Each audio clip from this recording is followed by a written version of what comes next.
Assalamualaikum warahmatullahi wabarakatuh. Apa kabar semuanya, mahasiswa-mahasiswi yang tercinta? Salam sehat untuk kita semua dan mudah-mudahan kita dalam keadaan sehat walafiat. Kita bertemu kembali di mata kuliah hukum adat yang selanjutnya akan ibu ambil tema hukum adat dan unsur-unsur pembentuknya. Seperti yang telah kita pelajari yang terlebih dahulu, pengertian hukum adat itu adalah hukum kebiasaan yang memiliki akibat hukum dan sanksi. Hukum adat itu sendiri berasal dari bahasa Arab, yaitu kebiasaan, perilaku yang berulang-ulang yang diikuti oleh orang lain sehingga secara turun-temurun melakukan hal yang sama dan kemudian mengikat dan ditaati oleh masyarakat setempat. Resapan kesusilaan dalam masyarakat, kaidah-kaidah kesusilaan yang sebenarnya dapat mendapatkan pengakuan oleh masyarakat itu sendiri dan ditaati, memiliki akibat hukum jika tidak ditaati. Ini pendapat dari para pakar ilmu hukum adat, Bapak Hazairin. Berbeda dengan Supomo, hukum yang tidak tertulis yaitu hukum yang hidup yang timbul dalam keputusan-keputusan hukum. Hukum yang sebagai peraturan-peraturan kebiasaan yang dipertahankan dalam pergaulan hidup. Artinya di sini aturan hukum adat itu akan berlaku bila dia sudah melakukan keputusan-keputusan dalam kehidupan.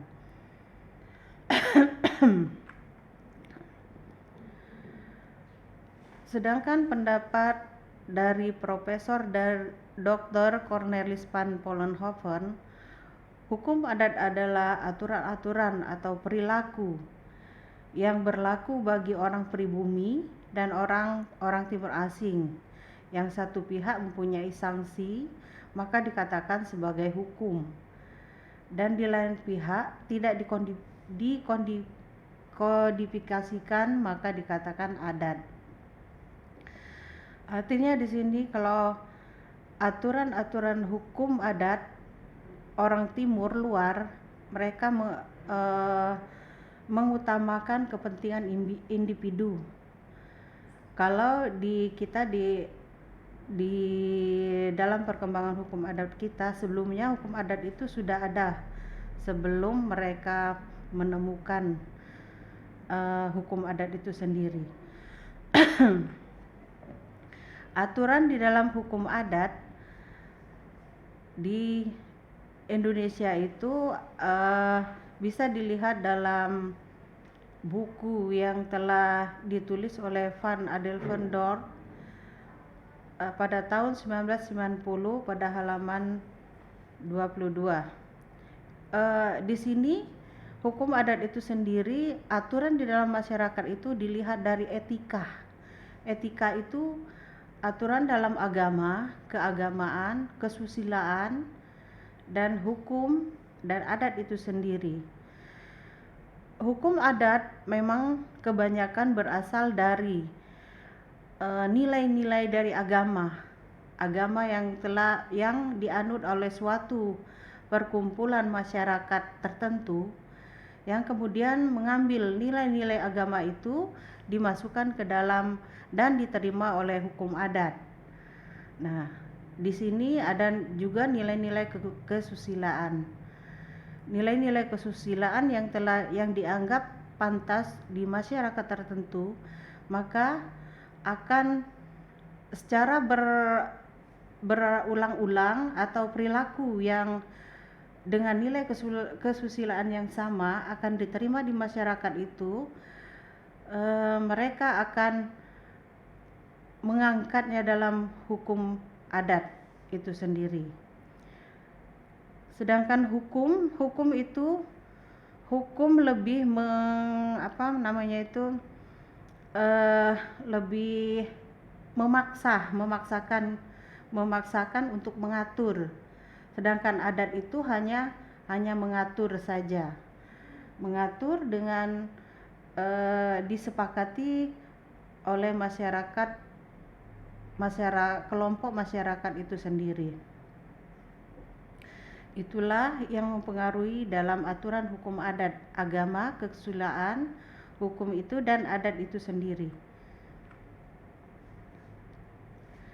Istilah di Indonesia, kata hukum adat itu sendiri berasal dari kata bahasa Arab yang tadi artinya kebiasaan. Adat itu adalah tingkah laku yang berlaku untuk anggota-anggota lingkungan atau anggota masyarakat tertentu.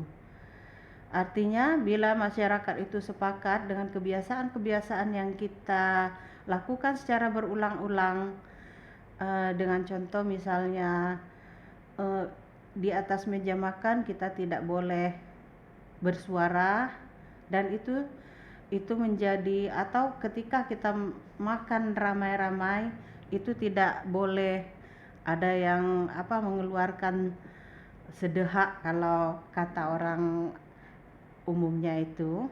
Nah, itu tidak sopan. Nah, artinya bila itu terjadi di dalam keramaian begitu, maka itu artinya kita sudah melanggar adat kesopanan di daerah tertentu itu. Banyak para ahli yang mengemukakan hukum adat itu.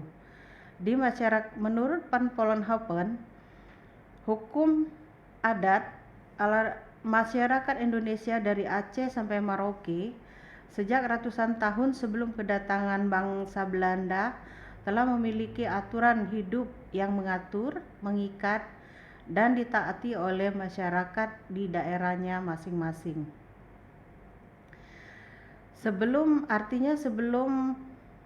kedatangan bangsa-bangsa asing ke wilayah kita di Indonesia ini sudah memiliki hukum adat tersendiri.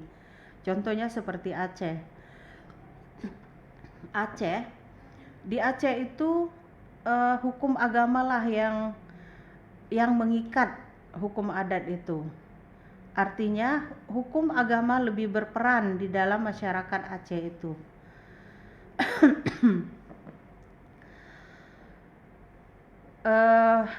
Hukum adat meliputi oleh semangat kekeluargaan di masa seseorang tunduk dan mengabdi kepada masyarakat, aturan masyarakat secara keseluruhan.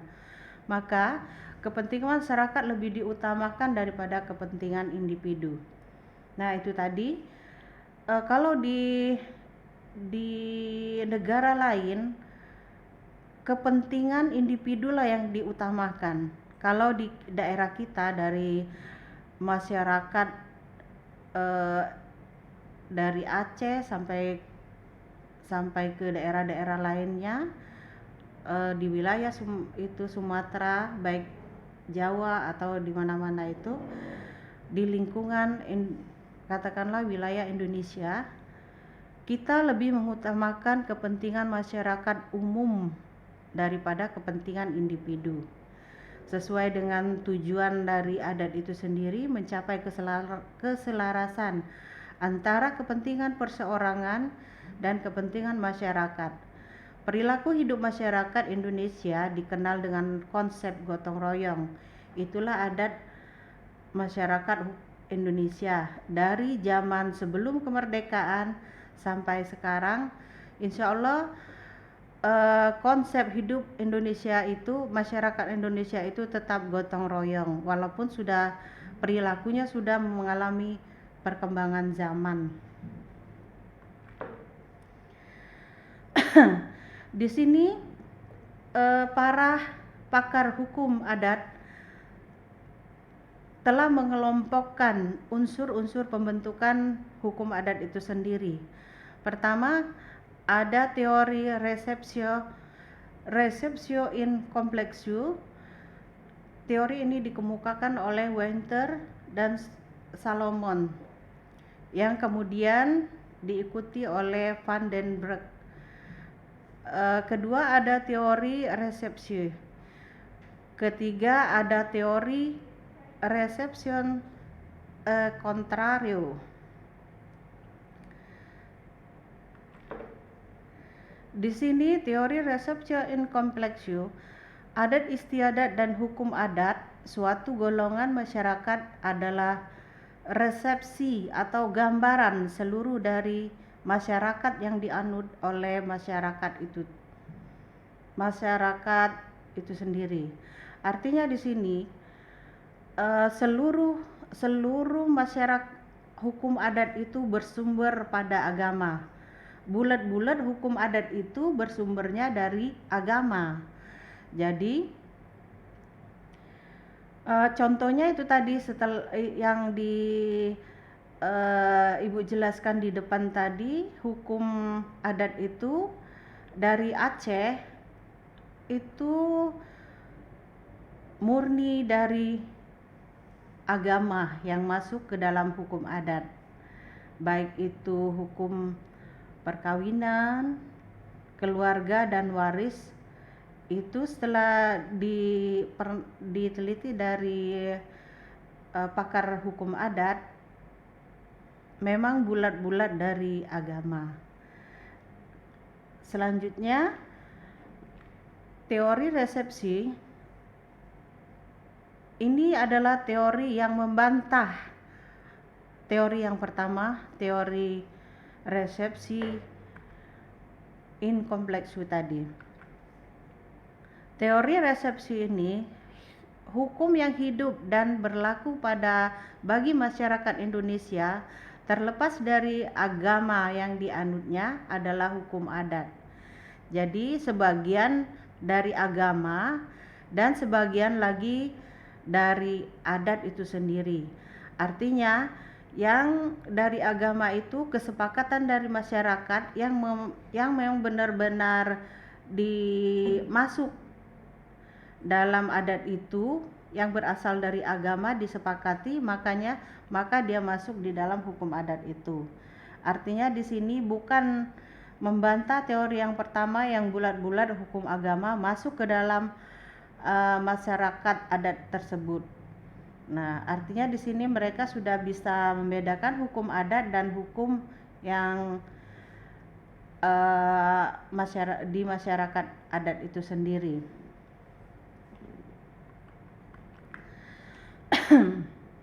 Selanjutnya ada teori receptio contrario. Teori ini adalah hukum adat yang timbul semata-mata dari kepentingan hidup masyarakat yang ditaati oleh anggota masyarakat itu sendiri, yang apabila ada pertikaian atau konflik maka diselesaikan oleh penguasa adat dan hakim pada pengadilan negeri. Artinya teori ini sudah bisa membedakan hukum adat dan hukum adat itu sendiri, hukum agama dan hukum agama berbeda. Artinya mereka tetap mempertahankan hukum adat di sini, tetapi hukum agama juga berlaku. Di sini hukum adat misalnya ada pertikaian yang berhubungan dengan masyarakat tetapi mereka tetap lembaga adat yang harus mengadili. Nah, itu akan kembali penguasa adat untuk mengadili pertikaian yang terjadi masyarakat adat itu. Dan bila terjadi hukum agama, hukum yang berhubungan dengan agama, maka mereka kembali ke pengadilan agama itu sendiri. Artinya ini sudah dipisahkan hukum adat dan hukum agama, tetapi tetap mereka mempertahankan hukum adat dan hukum agama itu sudah dipisah artinya.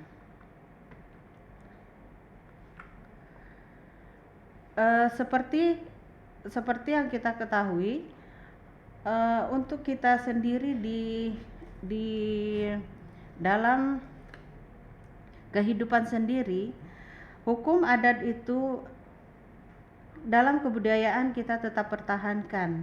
Bagaimana dengan kita bangganya misalnya memakai pakaian adat bila kita di wilayah daerah lain, jadi kita tetap bangga dengan kebudayaan dan adat kita di wilayah kita sendiri.